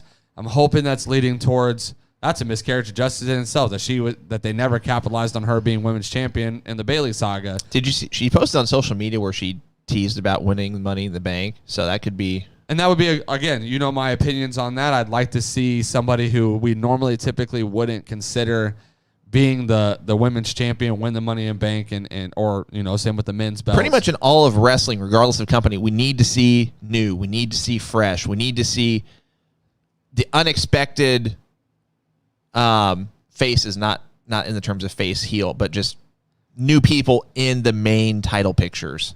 I feel like Raw is really coasting to SummerSlam because, again, we've talked about all these major returns, which is why I don't think Brock Lesnar returns at SummerSlam. I think it's going to be here at Hell in a Cell, and I'll talk more about that in our predictions. Mm-hmm. But I think it's because Becky Lynch is going to show back up at SummerSlam, which is going to give a fresh picture to the Raw Women's title. I almost thought she might go SmackDown just because that's where Seth Rollins is. Once they hit the road, they like to keep those couples together. So I'm kind of curious if Becky Lynch is going to go SmackDown and compete with Bianca Belair. Again, still entertaining. We are due for a superstar shakeup here soon, too. So wouldn't be shocked if we see Sasha Banks move to Raw and kind of compete with Rhea and some of them. But we really only have Charlotte, Asuka, Rhea, and now kind of Nikki being thrown in that conversation. There's not really anybody else in that picture. The main title picture, it's going to be Drew and Bobby Lashley for like the 9th time. Yeah. Like it's insane. It's like they have no AJ Styles. Like I would say AJ Styles and the Omos thing is entertaining. I do like the RK Bro storyline. Not really the team up as much. I still think it's awkward. But I like the vignettes and the promos and the pairing with the New Day has been really good as far as. I like that they used each other's finishers too. That was kind of cool. Yeah, I'm digging. Riddle's really making it over for me. Mm-hmm. So I am enjoying that. But other than that, there's right now I can't even tell you another storyline. I'm even blanking just on some of the other storylines that are going on Raw because they're not. Let me say this: where's Sheamus been? Broken nose. He's United States champion. Not even a vignette. Not even a promo package to keep him relevant on TV. Like, I just don't understand. Like, it's so stale. They're coasting. You can tell they're coasting. At least SmackDown has like 3 storylines that are really intriguing, so it kind of helps carry the show. Raw doesn't really have that storyline that's even intriguing. Right. Just when they think they got the answers, I change the questions. All right, guys, it's time for our fan mail segment. So get your questions in if you have any on the live chat thread. We did have some that were submitted ahead of time. First question comes from David Tilley, and this is a topic that we've not addressed yet. He jokingly asks, which one is Nick and which one is Matt? And what percent? Oh, wait, I totally read this wrong. Okay. Sorry. Okay. He's referring to the Jackson brothers. He's referring to the Young Bucks. I read this as if he was talking about Nick Gage and Matt Cardona. Oh. Okay. Okay. Well, so which one is Nick and which one is Matt? And what percentage of fans actually know? Okay. Well, this is how I help people if you can't really tell. They are literally the Hardy Bros. Matt is Matt. He's black hair. Matt Jackson. The other is Nick. They're also, their movesets are very similar. Nick does a lot more of the high flying. Matt's can high fly like Matt Hardy was in the early years, but Nick's more grounded. Not to mention Nick Hell. Or no, Matt's more grounded. Nick also has that stupid septum piercing now, which, anyway. Let's talk about this real quick, though. We won't spend a whole lot of time. Nick Gage and Matt Cardona is like one of the quickest / hottest stories and storylines that's in wrestling right now. And for those of you who don't know, Matt Cardona, a.k.a. Zack Ryder, showed up on I think it was just a GCW show. Yep. It was their pay-per-view or whatever. Nick Gage is their champion. And they've teased feuding on social media already prior to this. And I forgot what order this was in because I know Nick Gage showed up at a live, like one of their live podcasts or something like that. But then Cardona shows up. He's in all like this black garb, like this black druid costume. Kind of Grim Reaper type thing. Yeah. Everything covered, face covered, but doing the Moxley shoulder thing. So it looks like it's Moxley. Right. Which was also teased in the Dark Side of the Ring. Yeah. Nick Cage. So. And then he does, he pulls off the Death Rider DDT. Or whatever. That's what they call it in New Japan. What do they refer to it as in AEW? It's his DDT, whatever. Yeah. But then takes the mask or takes the mask part of the costume off, and it's Matt Cardona, and the fans are just like livid. I mean, just as heel heat as you can get. And, F-bombs are flying, middle fingers are flying, and it's just like they're off to the races with this storyline. And it makes me wonder, are they going to have Matt Cardona and Nick Gage in a death match style? So that's my question. Okay, so when I saw it, because when I hear GCW and I hear Nick Cage, I instantly think it's going to be a death match. Like I don't know what other kind of match Nick Cage can do because it's always a death match. So when I instantly thought it was Jon Moxley when I saw the video. I was like, oh, okay, this is going to be dope. This is where Jon Moxley needs to go. This is the kind of match I want to see Jon Moxley do because this is where he's entertaining. When Matt Cardona pulled his mask off, I was like, there's no way Matt Cardona is about to do a death match. Like, there's no, I just can't even imagine. I'm telling you right now, I will watch that pay-per-view if it's a Matt Cardona death match because I want to see this guy take those bumps. Like, we've known Matt, we'll refer to him as Zack Ryder.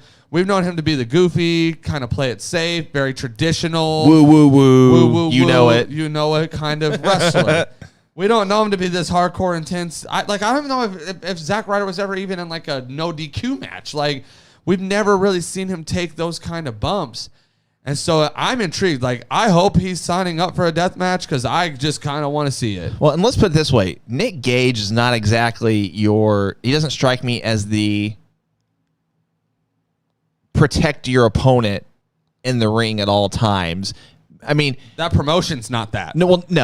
I mean, like, he might take liberties with a light tube or something like that because technically, from at least according to Nick Gage, you can do those spots correctly, whatever that means. I mean, I don't know where I'm going with this, but you can do it safer. If you like a chair shot, you can take a chair shot a safe way, and you can also take a chair shot in a dangerous way. And my guess is it's not going to be done in a safe way necessarily. I just,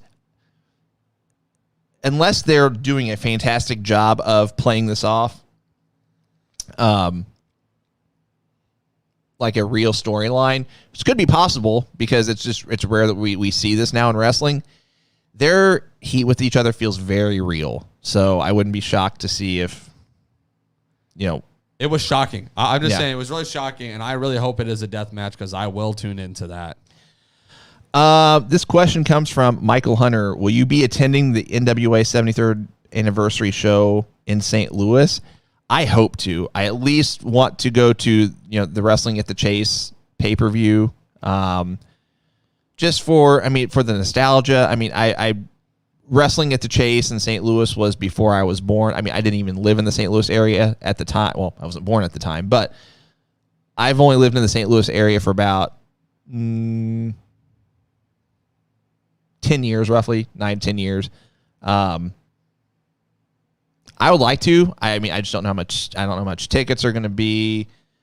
I don't know how many are going to be available, but I would love to go. It's on our radar. We've already talked and discussed that we saw they were coming. They haven't put tickets up yet, so we don't even know. We're waiting to get word on all that, but we both would love to go. Anything that's coming to St. Louis, like, I've had some recent life changes to where I'm way more freed up to enjoy some of those things now, where I at some points in the past I wouldn't have been able to.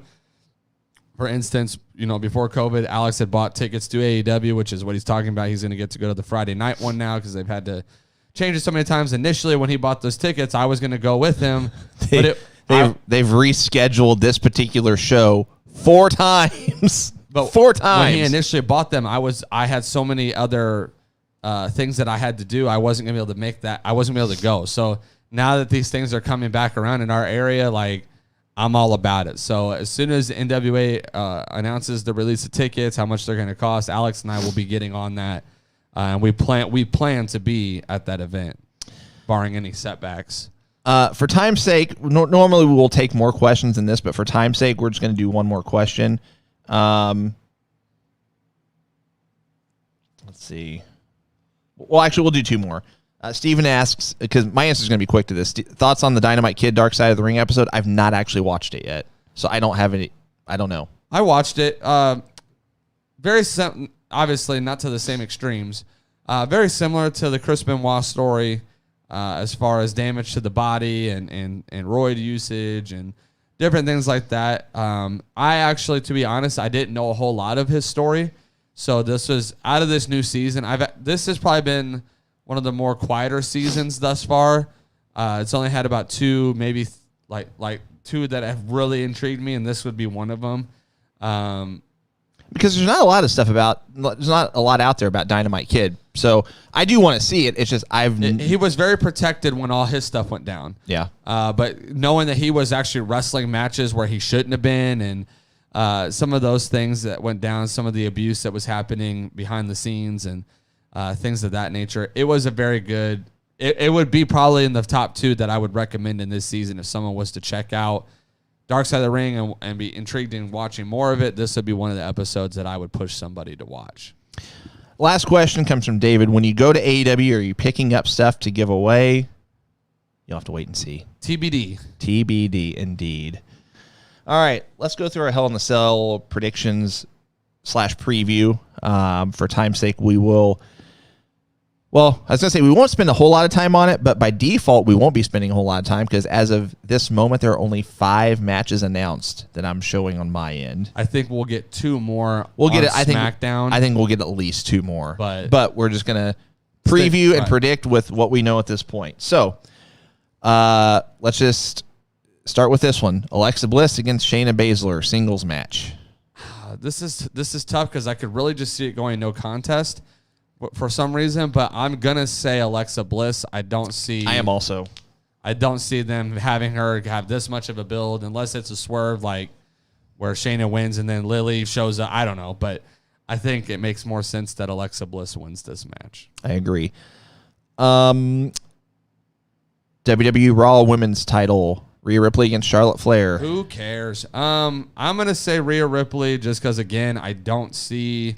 Same here. I don't understand why you would take the belt off her that quick, but it is Charlotte Flair, so it wouldn't shock me, but I'm hoping it's Rhea. WWE SmackDown Women's title. Bianca Belair defends against Bayley. This one's not as clear-cut for me. Because Bayley's so good, her promo cutting's good. Bianca Belair's title runs felt a little stale. Unfortunately, I agree it has. I expected more out of it, and it just hasn't really lived up to expectations. But I kind of feel like Bianca Belair does really good with great opponents. And if you look at SmackDown, Sasha was a great opponent, so their match was really good, and they had great storytelling. Bayley has done good with her, but there's really no one else to go with after that. So you got to either call someone up. That's why I'm thinking I'm going to say Bianca Belair retains because I think we're going to see the return of Becky Lynch between now and SummerSlam, and I think they're going to do Bianca versus Becky. So okay, I'm going to say Bianca retains. Let's look at this one first. What's yours? You didn't. Oh, it's Bianca also. Okay. Sorry. Last chance Hell in a Cell match for the WWE title. Bobby Lashley. I like how this has this described on here. It says Bobby Lashley with MVP and ladies versus Drew McIntyre. Ladies. Which obviously that's an Easter egg, right? Like they're kind of hinting that those ladies might play a role in some form of the match. Distraction, there's just all those things because Drew wanted this match, so there was no outside interference. But why would MVP and the ladies be at ringside? So there are obviously intricate parts of this match that we don't understand. Well, hold on. In all fairness, I'm just on Wikipedia right now, so I mean, it's not like this is on WWE's website or anything. True. It's just, True. It is what it is. They have been coming out to ring with him every single time though here recently. So ladies, it's hilarious. I'll go first on this one. I think in some way, shape, or form, Bobby Lashley still walks out as champion. So, and just for clarification, guys, whenever we predict a title match, Cole and I are predicting who walks out as champion, not necessarily who wins. I mean, because it could be a count out or DQ, but Lashley would still walk out as champion. So that's what we're predicting. Anytime I hear the words "last chance," it just seems to segue into this is not going to end clean. And obviously we've seen exceptions like the Cody Rhodes match and things like that, but this to me just seems like the perfect segue for a Brock Lesnar interference. Mm-hmm. My prediction would be Brock Lesnar shows up, does the cliche rip the cage door off or whatever, and enters the match. I think he attacks Bobby Lashley, which ultimately gives Drew McIntyre the DQ win. Bobby Lashley walks out as champion, which means that Drew McIntyre could challenge for the belt again because he didn't lose the match. He won the match. He just doesn't get the belt in return, which then would set up for a really crazy triple threat match at, we have Money in the Bank to worry about. Yeah. But it would set up maybe for Brock Lesnar versus Drew in like a number one contender match at Money in the Bank for Bobby Lashley's belt at SummerSlam. Like there's so many angles they could do with this because there's heat between all three of them. So I think we're going to see the return of Brock Lesnar at Hell in a Cell. It's going to be an unclean finish and ultimately sets up for some kind of a triple threat type feud. And Steven, I forgot to say this at the beginning of these, the predictions. Steven makes a good point. Last pay-per-view at the Thunderdome. After this, it's back on the road again. So that's going to be exciting stuff. So I know we've kind of had it in our head with some of these predictions of the who cares. I could not be more who cares about this next match. Roman Reigns defending against Rey Mysterio in a Hell in a Cell match, WWE Universal title. Why? Unless we get something out of this where we get like a dominant heel turn or something, Roman Reigns wins. So obviously, that's all. Obviously, we both have Roman Reigns winning. This is what you and I have talked about since the beginning of the Roman Reigns storyline. Is they're obviously trying to find names that could believably beat Roman Reigns, right? Based off value and credentials and all that stuff. So it doesn't seem like Roman Reigns is getting fed like, for instance, getting fed a lower tier guy and just runs over him. So we've seen them do Kevin Owens. We've seen them do his own cousin, which they did very well. We've seen him do Cesaro now. Rey Mysterio, name-wise, makes sense. I do enjoy the storyline right now because the family versus family aspect is kind of intriguing, but we just know where this is headed. The only thing that comes out of this is really good storyline building with the Jey Uso, Jimmy Uso, Roman Reigns storyline. I think it does more for that than it does really Roman Reigns' title run or anything of that regard. Yeah. Is that they're trying to get the Usos set up for a tag title run or keeping that door open. But with how they cut this SmackDown will tell a lot of storytelling right before the pay-per-view. But how Roman was able to kind of get Jimmy to understand that he kind of put his brother in a bad situation, it's starting to look like Jimmy's going to turn and be a part of this faction. And so I think there's going to be a lot of internal turmoil during the match of Jimmy trying to decide if he's going to stick with the family or if he's going to do what's right, help Rey Mysterio and Dominic out, all these things. So I think it's more storyline telling than it is good match. I think it might actually shock some people just because Rey is capable of putting on a good match. Roman Reigns is capable of putting on a good match. I think they'll find ways to keep this match somewhat entertaining. By no means do I think it'll be match of the night. But I do think they'll find a way to keep it from being like a dud at least. To me, it's like when your possible main event of the evening, and I wholeheartedly agree with this. Steven says that's the bathroom match, like where you get up and take a restroom break. Whenever your possible main event match of the evening is almost looked at in such a way that, okay, I'm going to go get up and relieve myself or get something to eat or whatever. There's a problem. Whenever your possible main event match of the evening is a match where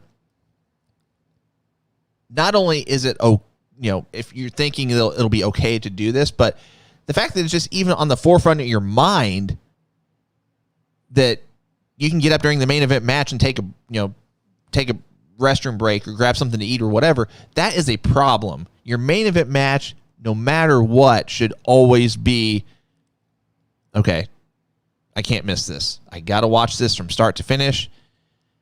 And there's just no dynamic with Roman Reigns and Rey Mysterio. There's just nothing about this intrigues me at all. You think Lesnar could make a run-in during the other title match. So that's part of the intrigue there. Whether it happens or not, it's the thought's there. Right. There's nothing about this match that you could possibly think, well, this could happen, that could happen, besides maybe the thought of Dominic turning heel, which even then I'm just like, who cares? For me, it goes back to the Uso storyline. I think, like I said, the only thing that intrigues me about this is the storytelling that goes beyond Hell in a Cell. It sucks that it looks like they're making the capitalizing point in this part of the storyline at this pay-per-view, in this pay-per-view match, in one of the two Hell in a Cell matches that we're getting. But I think that's what keeps my intrigue, is that it's not really about Rey Mysterio and Roman Reigns as much as it is about Roman Reigns and the Usos. Rey is just kind of the supporting role in this match more than he is the main character. And so that's where I've kind of changed my mindset on it. I don't see it being the main event. If anything, I actually could see it opening the card, or I could see it like mid-show.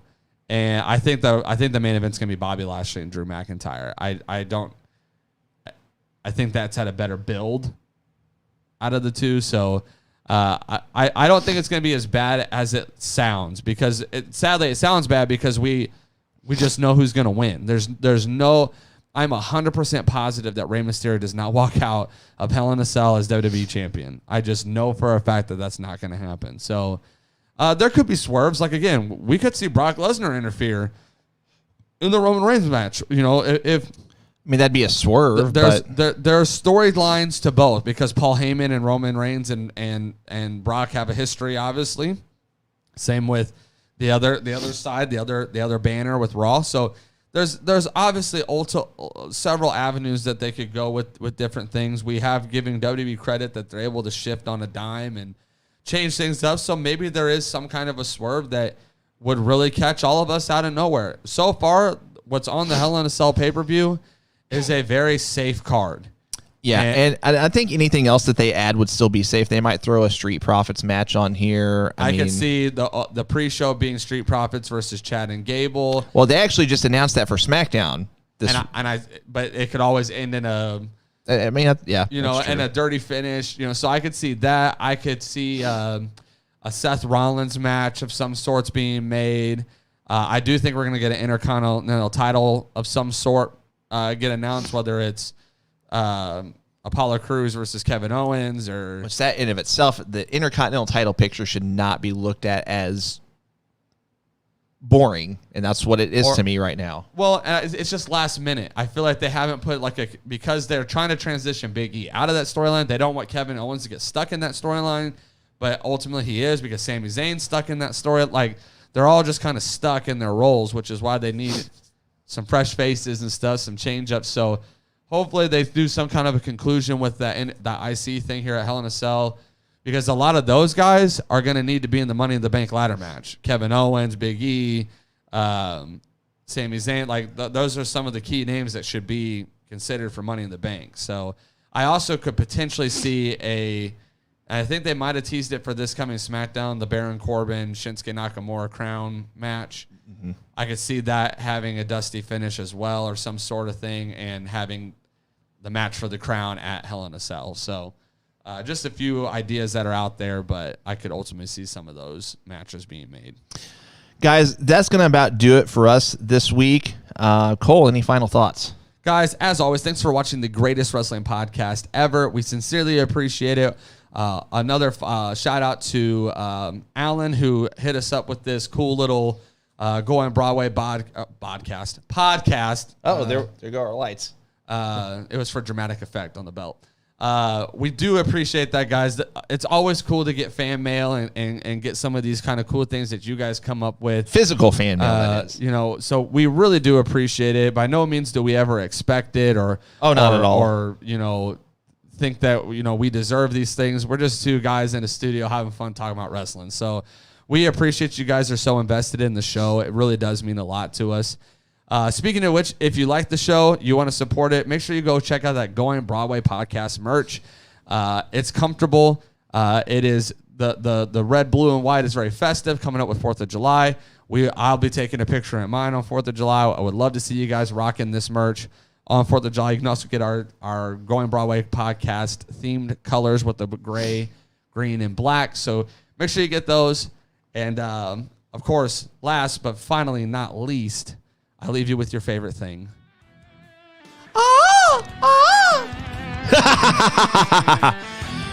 Guys, thanks so much for tuning in. We appreciate it. And we'll see you in 2 weeks.